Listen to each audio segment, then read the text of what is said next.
The leading causes of death in the U.S. are heart disease, causing almost 650,000, followed by cancer, unintentional accidents, and stroke.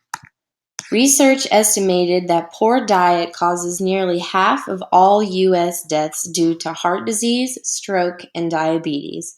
There are almost 1,000 deaths from these causes alone every day. So, to put this in perspective, about twice as many Americans are estimated to die each year from eating hot dogs and other processed meats than to die from a car accident.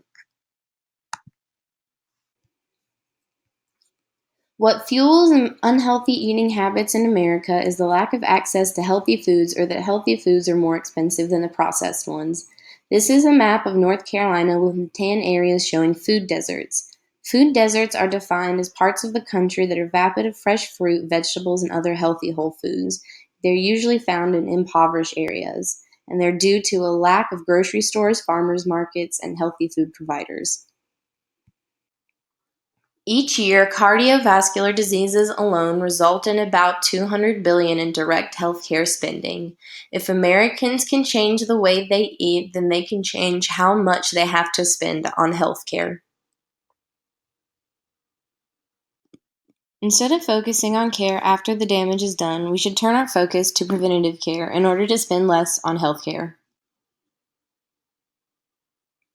Lowering the cost of fruits and vegetables and adding taxes to sodas are ways that we can improve the American diet and reduce our spending on healthcare.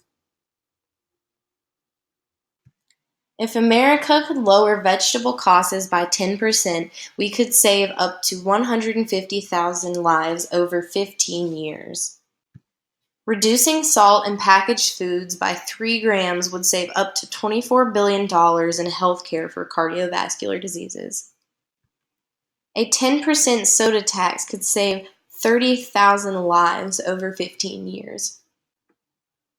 By any measure, fixing our nation's nutrition crisis should be a nonpartisan priority. Through modest steps, we can achieve real reform that makes healthier eating the new normal, improve health, and reduce costs.